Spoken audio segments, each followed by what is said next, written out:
सीता जो सती है, जो सावित्री है, जो धर्म परायणा है, जो पतिव्रता है, उसके वेश देख लीजिए। ये सिनेमा के क्योंकि युवाओं को अच्छा लगे तो इसलिए हम कुछ भी कर देंगे। वो जो जन जन का राम है, मन मन का राम है, वो आज एक समसामयिक बात आपको मैं बताऊंगा, बहुत ध्यान से सुनिए। एक सिनेमा बनी, पूरे देश में चर्चा हो रही, पूरी दुनिया में चर्चा हो रही। उस सिनेमा का नाम क्या है? बोलो, तेज बोलो। आदि पुरुष। हाँ, आदि पुरुष। आदि पुरुष में न जाने क्या दिखा दिया गया है। पूरे देश में तांडव। इस तांडव का बस कारण समझिए जो मैं भी बोल रहा था।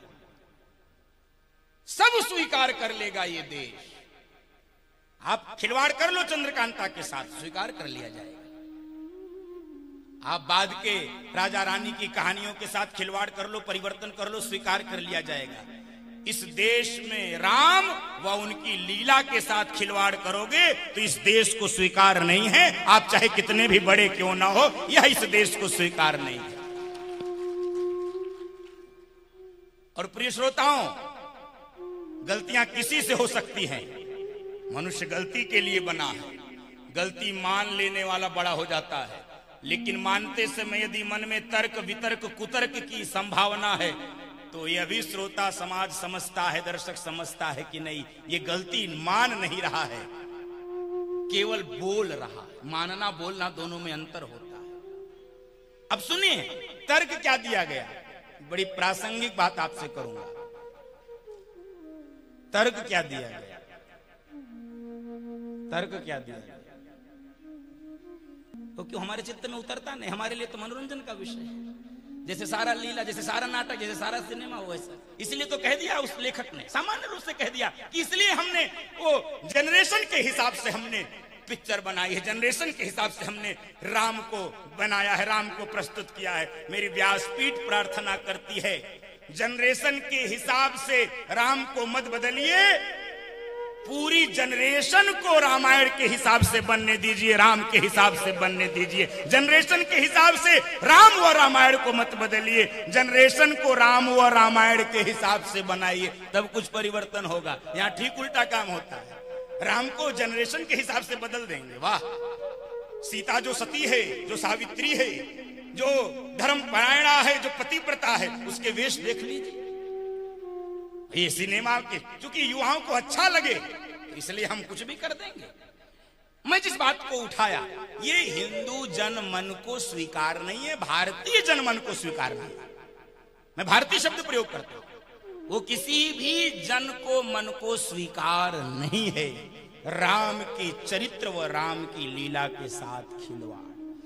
और ऐसे राम जो जन जन के राम, मन मन के राम, उदात्त राम, चरित्रवान राम, मर्यादा पुरुषोत्तम राम, बालक राम हो अथवा युवा राम हो, अथवा वनवासी राम हो, अथवा शबरी के राम हो, अथवा जटायु के राम हो, अथवा कोल भीलों के राम हो, अथवा बानर भालुओं के राम हो, अथवा माताओं के अपने राम हो, अथवा अभिभावक, किसी के भी राम हो, उसको प्राप्त कैसे किया जा सकता है? उसको वो बनेगा कैसे? वो हम बनेंगे कैसे? उस राम को हृदय में देखो। कोई कहा कि नहीं, बहुत नहा धो के तब रामायण पढ़ो तब राम मिलेगा, बड़े पवित्र हो जाओ तब राम मिलेगा। रामायण पढ़ते समय बहुत एकदम शुद्ध हो जाओ, पवित्र हो जाओ, नहीं। हंसिए मत, मैं आपको निकाल रहा हूं इस जकड़न से, इस जंजाल से मैं निकाल रहा हूं। हंसिए मत आडंबर में। उसको बस पढ़िए, उसको सुनिए, उसको जिए, उसको गाइए। और मैं नहीं कह रहा हूं, शास्त्र प्रमाणित करता है मेरी बात। किसी ने पूछा कि कभी भी, कोई भी, कैसे भी, हम कहे हाँ कैसे भी, कैसे भी पढ़ सकता है। भाय कुभाय अनख आलस हूँ, भाय कुभाय अनख आलस हूँ, नाम जपत मंगल दिसिदस हूँ, नाम जपत मंगल चलती सी दस हूँ। कैसे भी करो, बस करो, लेकिन शर्त है करो, करो।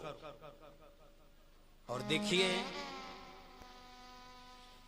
इस युग में भगवान राम प्रकट रूप में तो है नहीं, इस रूप में भगवान राम तो प्रकट रूप में है नहीं। तो प्रकट रूप में यदि भगवान राम नहीं है, समझिए त्रेता में तो भगवान राम थे, नर लीला कर रहे थे, कलयुग में तो नहीं है। लेकिन त्रेता के प्रकट रूप से भी बलशाली राम कलयुग में है। वो कौन से राम है? वो कौन से राम हैं? त्रेता के प्रकट राम से भी बलशाली राम क्या हैं इस युग में? वो है राम का नाम। और ये भगवान राम को भी मानना पड़ा कि मुझसे बड़ा कौन है। आपने वो बस मैं घटना सुना रहा हूं, संकेत कर रहा हूं, आप वहां पहुंच जाओगे। भगवान राम को भी स्वीकार करना पड़ा। जब सेतु बना रहे थे तो सब बंदर भालू सहयोग कर रहे थे और उनकी पत्नी को खोजने के लिए, पाने के लिए सहयोग कर रहे थे। तो भगवान राम सोचे चलो हम भी कुछ करें, ये सब बानर भालू इतना सहयोग कर रहे हैं, हम हमारी पत्नी के लिए हम खामखा यहाँ बैठे हैं। तो भगवान राम ने भी पत्थर उठाया और धीरे से पत्थर फेंका, समुद्र डूब गया। और फिर इधर उधर देखे, कोई देख तो नहीं रहा। कहे कि बताओ मैं मेरे लिए पत्थर बनाए जाओ, हमारे पत्थर डूब जा रहे। फिर से फेंका, फिर देखे, अरे तो हनुमान जी ने कहा सुनो हम सब देख रहे हैं और ये तुम कर क्या रहे हो? भगवान ने कहा अरे हमारे पत्थर डूब क्यों जा रहे हैं? कहे वाह प्रभु, ये पत्थर तैर क्यों रहे हैं? हनुमान कहे जरा देखो तो उस पत्थर पर क्या लिखा है?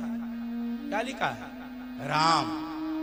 तो राम के नाम से पत्थर तैर सकते हैं प्रभु। और यदि साक्षात राम ही किसी को छोड़ देगा तो वो तो डूब ही जाएगा, उसको कौन तैरा सकता है? जो राम के हाथ से छूट जाएगा। राम के नाम से व्यक्ति तर सकता है, तैर सकता है, लेकिन जिसको राम ही छोड़ दे। इसलिए हम गाते हैं बड़ा सुंदर सा भजन, आप भी गुनगुनाइए। अंत में निकलेगा परिणाम, अंत में निकलेगा परिणाम। राम से बड़ा राम का नाम, राम से बड़ा राम का नाम। अंत में निकलेगा परिणाम, अंत में निकलेगा परिणाम। राम से बड़ा राम का नाम, राम से बड़ा राम का नाम।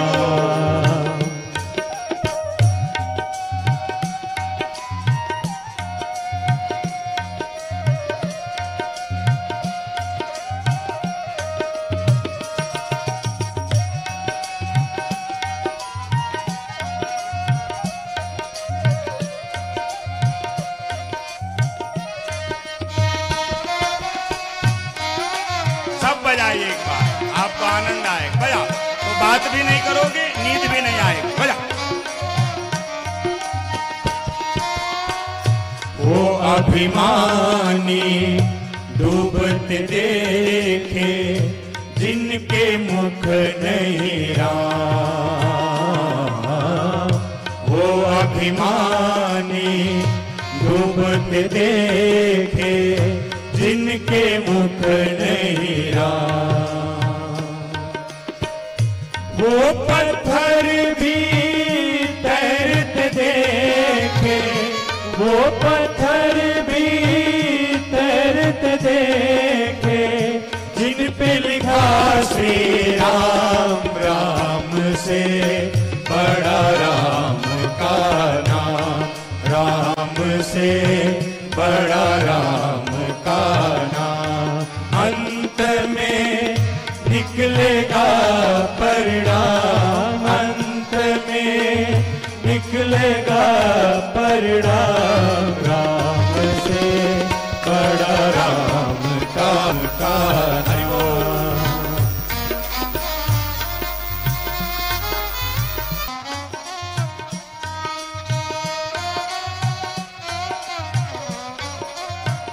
ये राम नाम की विशेषता। बिना सेतु के सागर को भी लांघ सके न राम। बिना सेतु के सागर को भी लांघ सके न राम। अब राम नाम की महिमा। लांघ गए हनुमान उसी को, लांघ गए हनुमान उसी को, लेकर राम का नाम, राम से बड़ा राम का नाम, राम से बड़ा राम का नाम। अंत में निकलेगा परिणाम, अंत में निकलेगा परिणाम, राम से बड़ा राम का नाम, राम से बड़ा राम का नाम, राम से बड़ा राम, राम से बड़ा राम का नाम, राम से बड़ा राम का नाम, राम से बड़ा राम का नाम, राम से बड़ा राम का नाम। बोलिए राजा रामचंद्र भगवान की जय। और देखो, जय में भय नहीं होना चाहिए। जय में क्या नहीं होना चाहिए? भय। और सुनो, जय में भय नहीं होना चाहिए।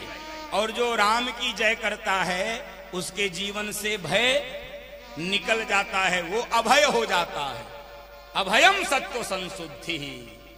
इसलिए एक बार अवसर दे रहा हूं जो भय से जय बोले थे। बोले राजा रामचंद्र भगवान की जय। अभी भी कुछ नहीं बोले होंगे, उनसे भगवानों नहीं बुलवा पाएगा। तो अब मैं आपको, थोड़ा समय मेरे पास और शेष है, वो क्यों बन जाते हैं जन जन के राम, क्यों बन जाते हैं? कोई तो ऐसी बात होगी जो सामान्य नर लीला करते समय वो मर्यादा पुरुषोत्तम बन गया, वो इष्ट हो गया, जन जन के हृदय में बसने लगा। और देखो भारत का चित्त जरा दर्शन करो, राम को किस प्रकार से पकड़े रहता है। राम के बिना वो अधूरा लगता है, राम के बिना उसका जीवन अर्थहीन लगता है, मूल्यहीन लगता है। कैसे? मिलने पर दो लोग मिलते हैं तो भारत का चित्त क्या बोलता है? राम राम। मिलने पर राम राम, बिछड़ने पर राम राम, बिछड़ने पर, हाँ बोलो ना, बिछड़ने पर, मिलने पर, और दुख मिले तो हाय राम, दुख मिले तो हाय राम, मरने लगे तो हे राम, मरने लगे तो गांधी जी मरे क्या बोले? हे राम, हे राम। और सुनो, यहीं पर नहीं रुकता है यह देश, इसके आगे भी जाता है। कहां जाता है? मरने के बाद भी लोग जब शव यात्रा निकालते हैं तो क्या बोलते हैं? राम नाम। अरे ये घोषणा भारत के आदर्श की घोषणा है, ये उदात्त चित्त की घोषणा है, ये दुनिया में कोई नहीं गा सकता है, ये भारतीय गाता है। मरने के बाद भी कहता राम नाम सत्य है, सत्य बोलो मुक्ति है। इस गहराई तक राम कोटि कोटि हृदयों में वास, कोटि कोटि हृदयों में वास। उस राम के जीवन को आधार बनाकर, ये तो मैं धन्यवाद दूंगा उत्तर प्रदेश सरकार को कि रामायण कॉन्क्लेव आपको अवसर मिला है राम के जीवन को, राम के चरित्र को, राम की लीला को देखने के लिए, समझने के लिए। उस लीला में अवगाहन करने के लिए।